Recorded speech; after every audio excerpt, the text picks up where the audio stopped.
Assalamu alaikum students. Today we will discuss unit number 3 exercise question number 5 part number 3. What is the purpose of the following functions? Give one example of each. Sum, product, average, power, square root, max, min. Students, हम इन functions में से 3 functions आज discuss करेंगे. Sum, product, average. ये functions हैं page number 56 और 57 पे. Sum function is on page number 56. Sum function basically data values को ऐड करता है, इनका सम कैलकुलेट करता है. जस्ट लाइक मैथ्स में हम नंबर्स को ऐड करते हैं, इसी तरह से एक्सेल वर्कशीट में डेटा वैल्यूज़ को ऐड करने के लिए हम सम फंक्शन यूज़ कर सकते हैं.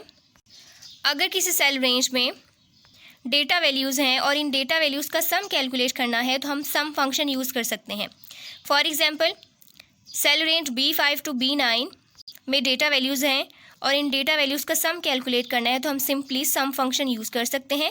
सम फंक्शन सिंपली क्या करेगा, इन तमाम डेटा वैल्यूज़ को ऐड करेगा, just like B5 plus B6 plus B7 plus B8 plus B9. Sum function adds all the numbers that user specifies as arguments. Each argument can be a cell range, cell reference, an array, a constant, a formula or the result from another function. We have discussed argument in the function. An argument is the cell range or cell references enclosed by parenthesis. Argument में cell range भी हो सकती है, cell references भी हो सकते हैं. Argument में array भी हो सकती है. array basically data values की एक collection है. constant भी हो सकते हैं. Argument में formula भी हो सकता है या किसी दूसरे function का result भी हो सकता है. ये तमाम possibilities हैं argument के लिए. Next, an example. For example, sum B5 to B9. Here function starts with equal sign. उसके बाद function name है sum function. उसके बाद argument है. Argument में cell range है B5 to B9.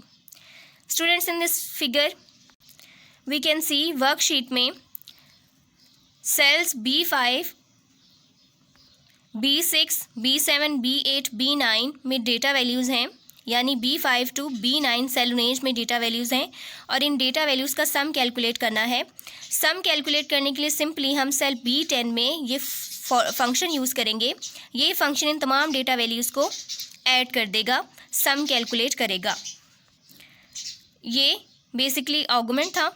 इस आर्गुमेंट में हमने सेल रेंज स्पेसिफाई कर दी है जिन डेटा वैल्यूज़ को ऐड करना है. Next function is product function. Product function simply क्या करता है, डेटा वैल्यूज़ को मल्टीप्लाई करता है. फॉर एग्जांपल, अगर सेल्स A1, A2 में डेटा वैल्यूज़ हैं और इनको मल्टीप्लाई करना है तो मल्टीप्लाई करने के लिए हम प्रोडक्ट फंक्शन यूज़ कर सकते हैं. Product function in data values को मल्टीप्लाई करेगा और मल्टीप्लिकेशन का आंसर रिटर्न करेगा. मल्टीप्लिकेशन सिंपली मैथ्स की मल्टीप्लिकेशन की तरह ही होगी, just like A1 multiplied by A2. The product function multiplies all the numbers given as arguments and returns the product. Product function argument में mentioned data values को multiply करता है और product या multiplication का answer return करता है. Product function का syntax discuss करते हैं, ये कैसे लिखा जाता है. Product function को 2 ways में लिखा जा सकता है. Function start होगा equal signs, इसके बाद function name प्रोडक्ट है, उसके बाद आर्गुमेंट में हम सेल रेंज भी यूज़ कर सकते हैं और सेल रेफरेंसेस भी यूज़ कर सकते हैं. अगर सेल रेफरेंसेस यूज़ करें तो हमें कॉमा यूज़ करना होगा और अगर हम एक सेल रेंज यूज़ करें तो हमें सिंपली उस रेंज का स्टार्टिंग और एंडिंग सेल एड्रेस लिखना होगा और सेंटर में हम कॉलन यूज़ करेंगे. तो ये स्टूडेंट्स, ये 2 वेज़ हैं प्रोडक्ट फंक्शन को लिखने के.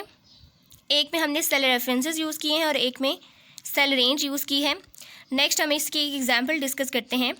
For example, sales A1, A2 में डेटा वैल्यूज़ हैं और इन डेटा वैल्यूज़ को मल्टीप्लाई करना है तो सिंपली क्या करेंगे, हम सेल A3 या सेल A4 में किसी भी सेल में फंक्शन एंटर करेंगे इक्वल साइन, प्रोडक्ट, आर्गुमेंट में लिखेंगे cell references A1, A2.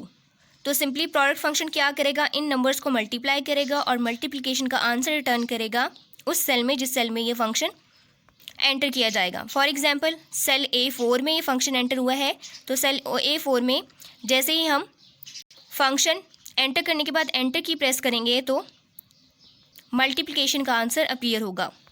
Next function is average function. Average function is use to calculate the average of data values. जिस तरह से मैथ्स में हम नंबर्स का एवरेज कैलकुलेट करते हैं, इसी तरह से एक्सेल में भी हम डेटा वैल्यूज़ का एवरेज कैलकुलेट कर सकते हैं using average function. Average basically है क्या? Sum of terms divided by number of terms. For example, अगर 5 नंबर्स हैं और उनका एवरेज कैलकुलेट करना है तो हम इन नंबर्स का सम कैलकुलेट करेंगे और इस सम को डिवाइड कर देंगे नंबर ऑफ टर्म्स से, यानी टोटल 5 नंबर्स हैं तो सम को 5 से डिवाइड करेंगे, एवरेज आ जाएगा। Average function returns the average arithmetic mean of arguments, यानी आर्गुमेंट में जो डेटा वैल्यूज़ स्पेसिफाइड हैं उनका एवरेज कैलकुलेट करेगा।